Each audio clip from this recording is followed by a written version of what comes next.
Good morning. Uh, at the outset, let me thank Dr. Deepak Goyal and his team for organizing this meeting and for all of you coming to attend it. I'm going to talk in the next half an hour or so about extracorporeal life support devices. So these are the centers which are primarily doing extracorporeal membrane oxygenation, or ECMO as it is known, and this has increased. This is an old 2-year-old slide. This is Medanta, the Medicity, where I work. This was Robert Bartlett who invented the concept of ECMO. So cardiac surgeon, still very much alive and very active. So what is the basic, coming to the basics of ECMO, what does it do? Either it treats heart failure or treats respiratory insufficiency. So you can treat both respiratory as well as cardiac issues, and it has relatively high mortality, more than 50%. Now this is how over a period of time the statistics goes. This is the ELSO statistics, and as the years pass by, you can see the mortality is decreasing, and the survival rate is increasing, and as the experience with ECMO also increases. This is one of our own patients on ECMO. So what does one do? The basics of it is it takes over the function either of the heart or lungs or both. So you take the venous blood out, that is the deoxygenated blood. You have a pump which pumps it under pressure through the oxygenator, where oxygen and carbon dioxide are exchanged. It goes through a heat exchanger and it is pumped back into the either venous system or arterial system. The basic parts of ECMO machine are: this is a pump, this is an oxygenator, this is a long-term oxygenator, this is a membrane oxygenator, there is an oxygen blender by which you can regulate the oxygen FiO2, and there is a console over which we control all these. And this is the circuit which is attached with a centrifugal pump. The centrifugal pump, it rotates at very high speed, 4000 RPM, and can deliver up to 8 liters per minute. So it can take over the function of the heart and can last for many days. And this is the membrane oxygenator. It's a hollow fiber oxygenator, which is a more advanced. It's maybe heparin coated, and the material is polymethyl plantain. It is a high performance. It eliminates carbon dioxide, oxygenates the blood. There is a low pressure drop across the inlet and outlet, and it can be left in for a long time compared to the normal oxygenators which is used in cardiac surgery. So the components, as I said, the cannulas, which are for draining and pumping the blood back into there's a heater cooler, and there's a console which regulates along with the gas mixture. Physiology, well, it drains venous blood, oxygen uptake and carbon dioxide removal happens in the oxygenator. There's a mechanical pump which pushes back into under pressure to the patient. It improves oxygen delivery, it improves the aerobic metabolism. The oxygen delivery is determined by basically blood flow, hemoglobin of the patient, inlet hemoglobin saturation, and membrane lung properties, like what happens in normal body also. The carbon dioxide is determined by the blood flow, the sweep gas rate, which is like ventilation, the inlet PCO2, which is your normal PCO2 of the oxygenator, and how good the membrane lung is, the membrane oxygenator is, that is the lung, how good it is functioning. So this is the VA ECMO, where you take the blood from the venous side through the oxygenator and pump, and console controls it, and you pump it back under oxygenated blood under pressure into the arterial system. While in the VV ECMO, veno-venous ECMO, this was the veno-arterial ECMO, the oxygenated blood is also pumped back into near the SVC. So venous blood is drained from lower part of the body, from the IVC, and oxygenated blood is pumped back. It's a mixing of the two bloods, but better oxygenation. So VA ECMO can support both heart and lungs, while VV ECMO basically only supports the lungs. So what is a basic thing is, if you have a bad lung but good heart, you can use VV ECMO. If you have good lung and bad heart, you should use a VA ECMO. And if you have bad lung and bad heart, you use a VA ECMO. How is it different from cardiopulmonary bypass? Well, it can be left for a longer period of time. The pump is less detrimental to the blood components, so less damage to the blood. So left in for a longer time. What are the absolute bets? See, before you start a new procedure, you should know when you should not do it. So when there is active bleeding, you cannot do it because you have to give blood thinners. The patient has no very poor prognosis, a terminal illness, metastatic disease, or even a massive stroke, then you should not use it. Or irreversible, heart and lungs are not going to recover, very fibrotic lung. There is no point of putting on ECMO unless you use it for bridge to transplant. Relative contraindications, well, if the patient has been on a ventilator for more than 7 days, other organ failures, solid organ transplant or immunosuppression, morbidly obese patient and very old patients, these are relative contraindications. So, the ELSO, which is Extracorporeal Life Support Organization, is the world body for ECMO data, recommends considering ECMO if the predicted risk of death is greater than 50% without it. And if the ECMO is indicated, the predicted risk exceeds 80%. VV ECMO primarily do it for hypoxemic respiratory failure. You can use it as a bridge to transplant. You can use it for any ARDS, severe ARDS where PF ratio is less than 100 for more than 6 hours. With a high FiO2 and high PEEP, Murray score of more than 2 and plateau pressure going more than 30. And prone ventilation is not helping. So conventional means of oxygenation are not working, then you can do it. You can use it as a bridge to lung transplant or after lung transplant when there is a primary graft failure. You can also use it for hypercapnic respiratory failure, that means acute exacerbation of COPD. High PCO2 despite proper ventilation status, also it has been used. Acidotic patients and airway pressures are high. So these are the conventional means. Mild ARDS used. These are the non-invasive ventilation, HFNC with a moderate PEEP. Then you increase your PEEP. ARDS ventilation, you look at low tidal ventilation, high PEEP, neuromuscular blockade, prone ventilation. You tried all this, not working. Then obviously if there is only carbon dioxide issue, then you can use ECOR, or oxidation is a problem, then you do ECMO. Now there are famous 2 trials which all you postgraduates should know. One is CAESAR trial and one is Eolia trial. So CAESAR trial was done in Leicester in UK. It was a multi-center large trial of including 180 patients with severe ARDS.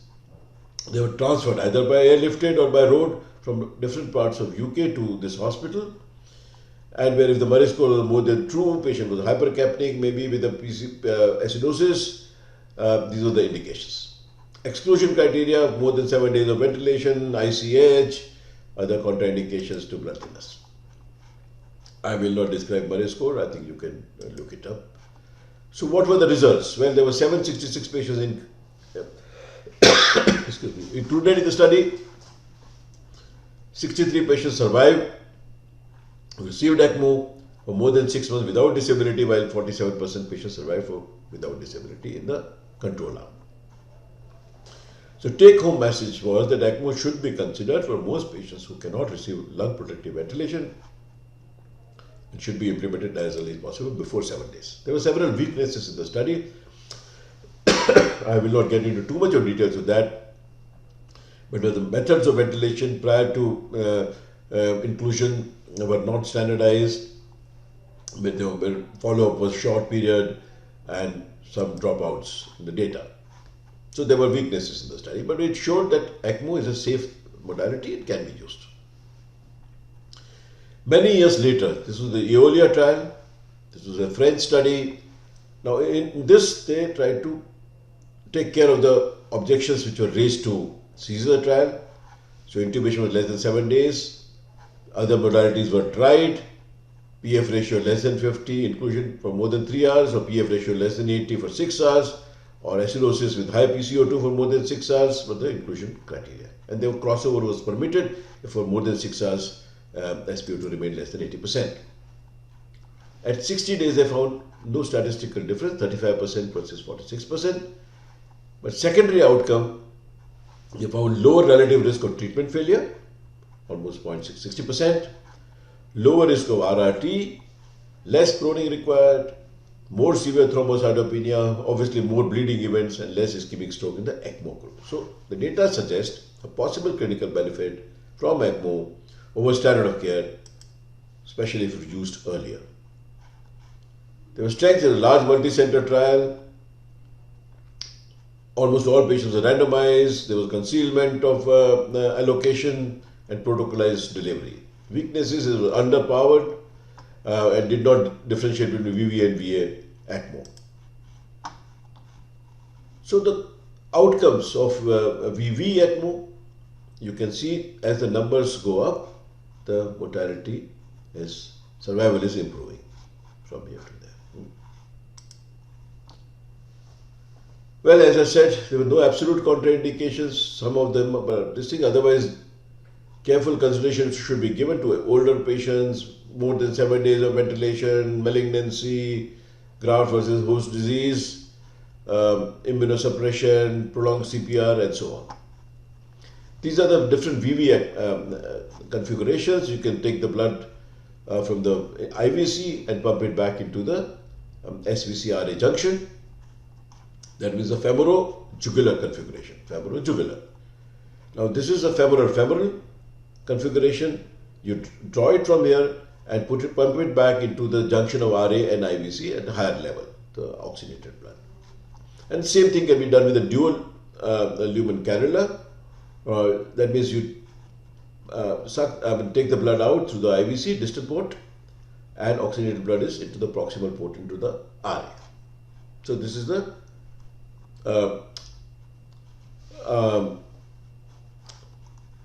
dual lumen cannula into the intrajugular. X-ray, this is what it looks like. This is the central venous line, this is the endotracheal tube, and these are the two cannulas. The distance between the two cannular tips should be at least 10 to 15 centimeters or more. Otherwise, there is a remixing. Initially, when you start the ECMO, you start with the higher blood flow of 60 to 80 liters per kilo. Oxygen delivery should be at least 3 mils per kilo per minute. Sweep flow, you start with 7 to 10 liters and FiO2 of 100%. Monitoring, you monitor distal and proximal both pressures. The gradient should not be more than 50 millimeters of mercury. If it is, that means the oxygenator is clotting. So you need to monitor both proximal and distal pressures, post-membrane pressures. So these are the pre and post-membrane pressures, pre and post. What are the investigations? Well, daily chest X-ray, daily CBC, BUN, creatinine, electrolytes, anticoagulation should be monitored with ACT. You give heparin and you monitor the ACT. And you look up daily APTT and fibrin and fibrin degradation products. So bleeding and fibrinolysis is a problem. You should measure free hemoglobin if you have the facility, and you can do blood culture as when required. So the ELSO guidelines recommend what are the ventilator settings. The ELSO guideline recommends plateau pressure below 25, FiO2 less than 30%. So this is resting the lungs. Okay. And PEEP between 5 to 15 centimeters. So PEEP can be higher, but the tidal ventilation is very low, respiratory rate is very low. And in the this is what was done in the RCT, which was there. So target minimum SpO2 should be not very high, oxygen saturation of 86% or more, and PO2 of around 55% or 55 millimeters of mercury or more is sufficient to prevent hypoxia-related end organ injury. If the patient is hypoxemic, what are the causes? Well, circuit failure, oxidator failure can happen, blood flow is not sufficient, recirculation is happening, and low hematocrit. So you need to correct that. I won't again get into details of how to correct it. Recirculation, what is it? Well, the oxygenated and deoxygenated blood are mixing. If the two cannula are too close to each other, then the two bloods will mix, and obviously it's like a major shunting in the heart. So the oxygenation will not be adequate. You need to keep a distance of 15 centimeters or so. So you check your cannula position, cannula sizes, change of intrathoracic, intra-abdominal pressures, intracardiac pressures will also can affect this.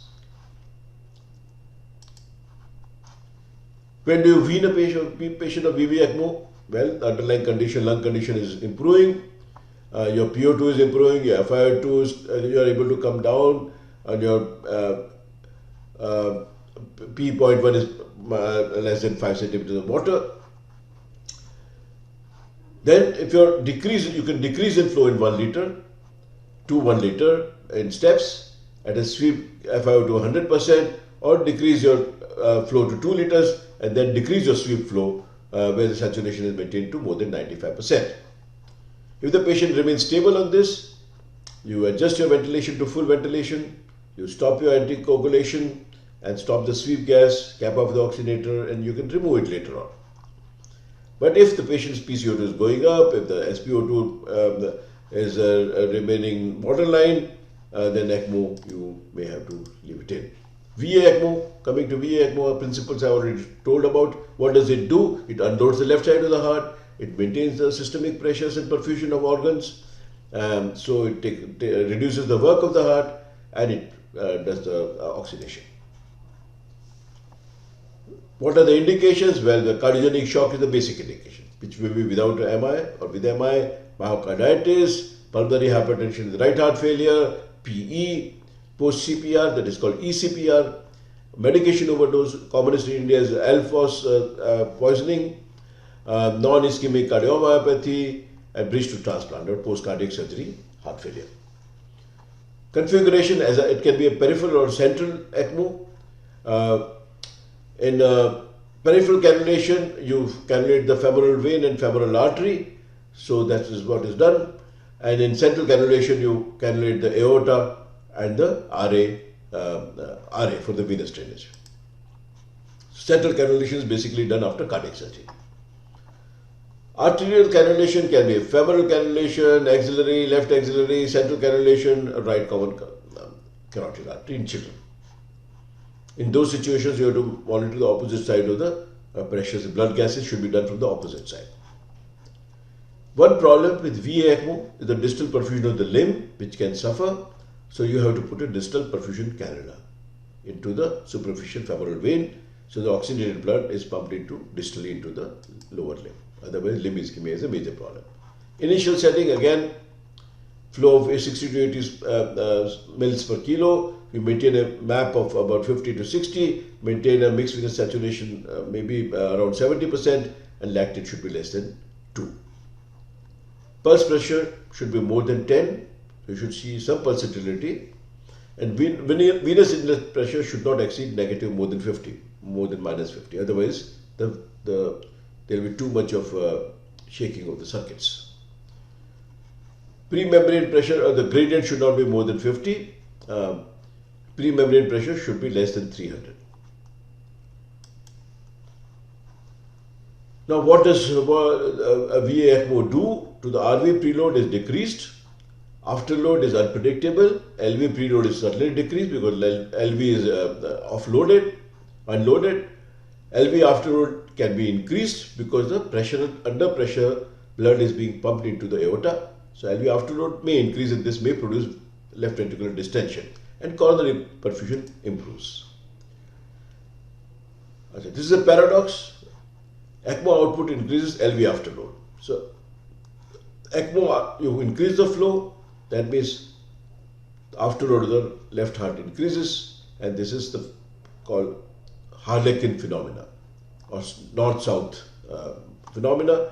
There is loss of pulsatility because left heart is not able to pump blood against this, and this can distend the LV because increase afterload of the LV. So this is what happens, that right upper extremity arterial line with serial monitoring of blood gases to monitor Harlequin syndrome should be done, because this will be deoxygenated if the lower pressure is too much. Solution, you may have to change it to veno-arteriovenous ECMO, where the arterial flow is divided into two. One goes to the artery and one goes to the other way. So oxygenated blood is unable to reach the proximal aorta and that side of the brain in Harlequin phenomena. It can lead to cerebral hypoxia, and right upper limb will become cyanotic and increase pulsatility in right upper limbs. So right upper limb and the brain, right side of the brain, receives deoxygenated blood from the a native heart while the rest of the body remains nicely pink. So loss of pulsatility can be a problem. So right extremity pressure should be monitored. So VA ECMO, as I said, LV afterward is increased, so pulsatility will be reduced.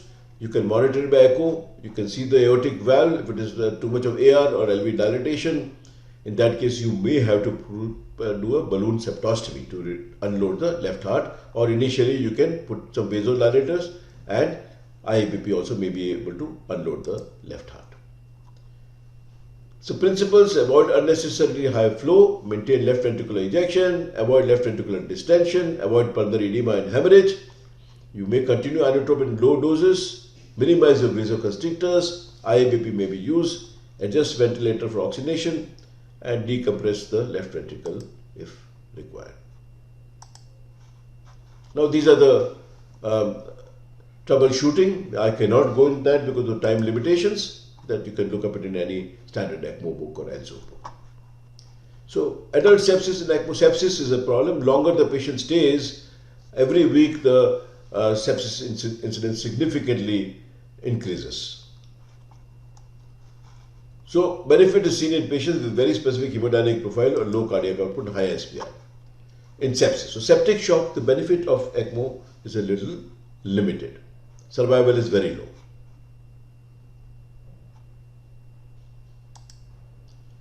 And there are several predictors of mortality. Elderly people, patients on dialysis, longer time interval from ECMO to DOR to ECMO, and fungal and non-fermenting GNB sepsis are predictors of mortality.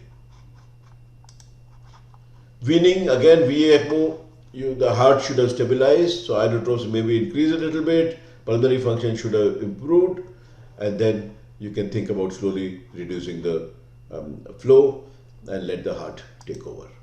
Complications of ECMO, commonest is hemorrhage. Large number of patients may bleed, or particularly in VA ECMO require blood and blood products. Infection, longer the ECMO stays, longer the problem. Renal failure can happen, end organ failure, lower limb ischemia. Mechanical complication of ECMO can happen, wall rupture, vessel rupture, thrombus formation, pulmonary and systemic embolization, and air embolism. The blood is sucked in by the centrifugal pump. The return is not good. So this is what the incidence normally is. Cardiac indication about cannula hemorrhagic complications can happen at the surgical site where the cannulas are inserted, and other complications I already talked about. So bleeding complications, where resuscitation stop anticoagulation, you can have to give blood transfusions, blood and blood products, thrombin glue can be used, and you can obviously use a thromboelastometry. There are some pharmacokinetic challenges in ECMO because of hemodilution. The volume of distribution is increased, the clearance may be increased or decreased depending on the end organ failure. There is sequestration, there is absorption of the antibiotics. So there are various mechanisms by which PD are affected. Drug sequestration is happening. I can't go into details, but it depends on the protein binding, lipophilicity of the drug, the molecular size. Fortunately, most of the beta-lactams antibiotics are not affected so much. Beta-lactams are quite okay, no significant changes. Vancomycin should be given as a continuous infusion. Antifungals, there is insufficient data. Voriconazole, again, there is significant drug sequestration. Sedatives can also get absorbed or sequestrated. So the dose, so therapeutic drug monitoring is what is recommended for most of the medications, antibiotics. So there is significant proportion of patients can get infected. Longer it is, more the problem. That is 6% at 17 days, more than 15 days, 6% per day in sepsis, and 15% will get if it is more than 15 days, and 30% if more than 20 days. Duration, how long can you leave it in? Well, longer you leave it in, more the sepsis happens. ELSO database shows that again, over 14 days, about 30% will get septic. These are the organisms which you see: Candida sepsis, Klebsiella, gram-positive, Pseudomonas are the commonest ones. Prophylactic antibiotic is not recommended by also, but most of us do use it, but don't use unnecessary antibiotics. Treatment of infections, obviously sites should be removed. Now this was COVID times, lot of ECMO has been used all over the world, more than 1,000 patients, and in India also. And this was the initial ELSO, Extracorporeal Life Support Organization guidance document for ECMO for COVID-19. I was also one of the authors. And this was the meeting which we held 2 years back of SWAC also. I am the chairman of SWAC also this year. Dr. Trehan, that is Robert Bartlett, who invented ECMO. And there's Dr. Kulleri, everybody knows him now. So this is a several courses which we are doing. We have an ECMO course also. We have an ECHO course through the TSS, the Simulation Society. And we have a diabetes and mental health and fellowship in blood management programs going on. And there are several other journals and books available. So thank you very much for your attention.